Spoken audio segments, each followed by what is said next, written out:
Those wheels, the Elite 29er Pro 36ers that are stuffed into this, my specialized status. They have been on a bunch of different bikes of mine in the 3 years that I've owned them. And last month, at the end of a trip in Quebec, riding with my friends, I finally broke the rear wheel. I cracked it. Small crack, kind of hard to see, but cracked nonetheless. And considering it is now time to replace it, I'm recovering from a surgery a week ago. Seemed like a really good time to do like a long-term 3-year review of them.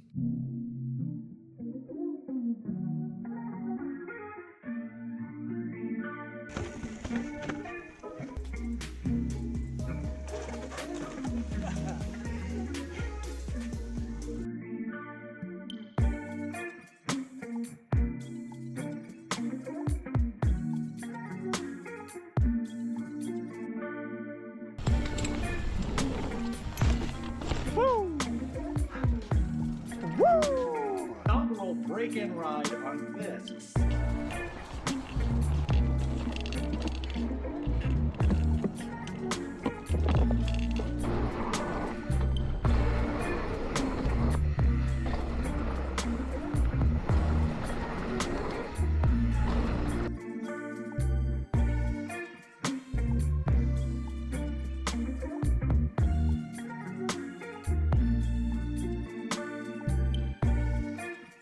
Okay, if you're new here, I would like to just start by saying I'm not that good at reviewing parts. I kind of bias towards positivity on everything.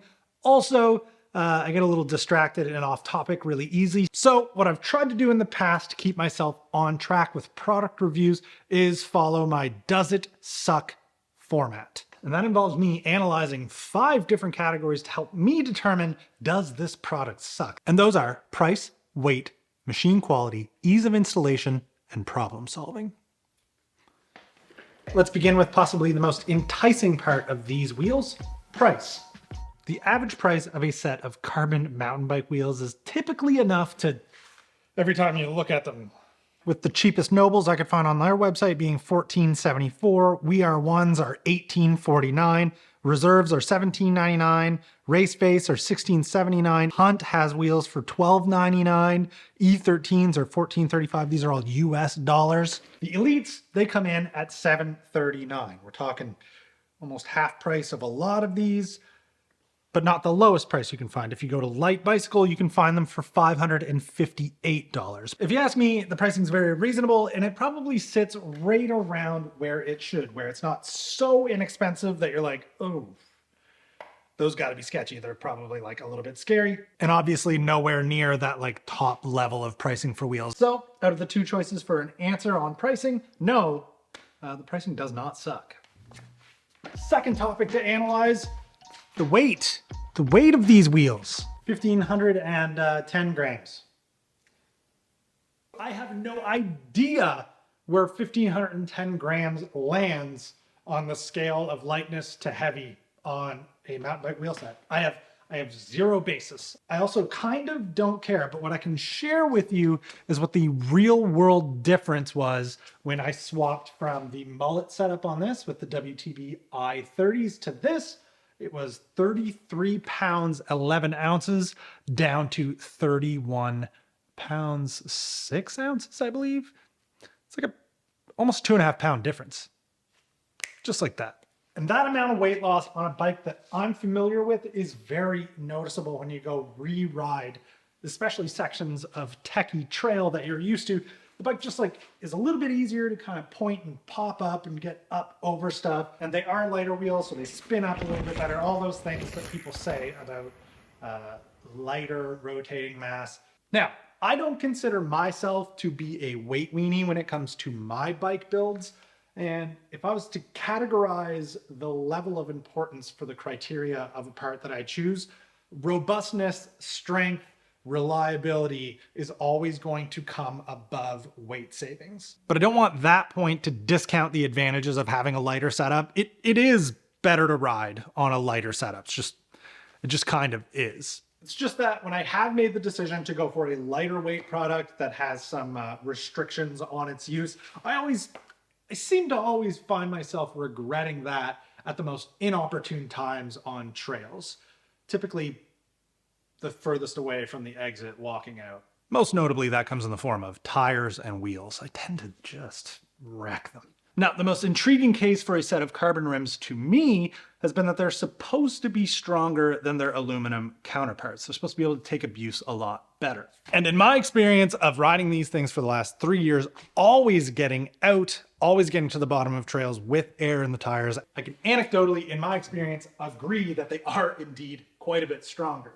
Heck, even when this broke, it got me down to the bottom of the trail and back to the trailhead. It was kind of a long ride. It just so happens their construction also comes out a lot lighter. So getting that reliability that I really want with the added bonus of weight loss, gotta like that. The weight of these does not suck. Does not suck. Held up 3 years, no problems. Okay, let's discuss category 3, machine quality. Not that you can really see it after 3 years of riding with these things. They're really dirty, but the rims are this like kind of cool looking marble carbon finish, sort of reminiscent of like what I see in the automotive world, like the forged carbon look, but I really can't comment on how these are manufactured in any way. I didn't look it up. That's just sort of what it looks like to me. It's a good looking rim. They use Sapien CX-Ray bladed spokes for their build, which just kind of gives you a sense of relief that they're using brand name, like a premium spoke in their builds. And then the hubs are their own unit. I have seen that people say they are really similar to the DT Swiss setups, like the rear hub, the free hub body, all that is very DT Swiss-esque. I have never owned a DT Swiss wheel. I will likely never own a DT Swiss wheel, so sure. But the free hub body for swapping comes off really, really easy. And the end caps come off really easy and nice to reveal the sealed bearings inside that still require zero. They don't need anything. They roll smooth as day one. Anyway, as it pertains to this 3-year review of these wheels, when it comes to machine quality, I have never serviced the bearings. I have never put a spoke wrench on these. They continue to run true and they continue to run smooth. And as a matter of fact, they still do, just as a tiny little crack in the rim wall. But that rear wheel took countless pretty hard rim strikes, more than I can say about any aluminum wheel I've ridden. So machine quality doesn't suck. Criteria 4, ease of installation. Tires go onto these wheels with a floor pump every time. Perfect installation every time. I've never had a problem.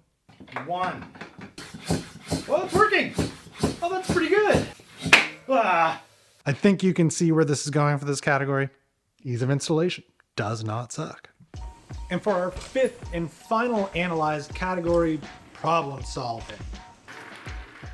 What I'm about to describe may be familiar to some of you. As a mountain biker, I ride with a bit of a mid to rearward weight bias. I kind of spend all my time with my weight in here. I also, and I don't know if this makes sense or not, I ride heavy. I mostly plow or push through things. I don't do a lot of like trying to keep my weight up over stuff. I have to really think to do that. And what that kind of results in a lot of times is that familiar like ping rim strike on everything underneath you. Oh.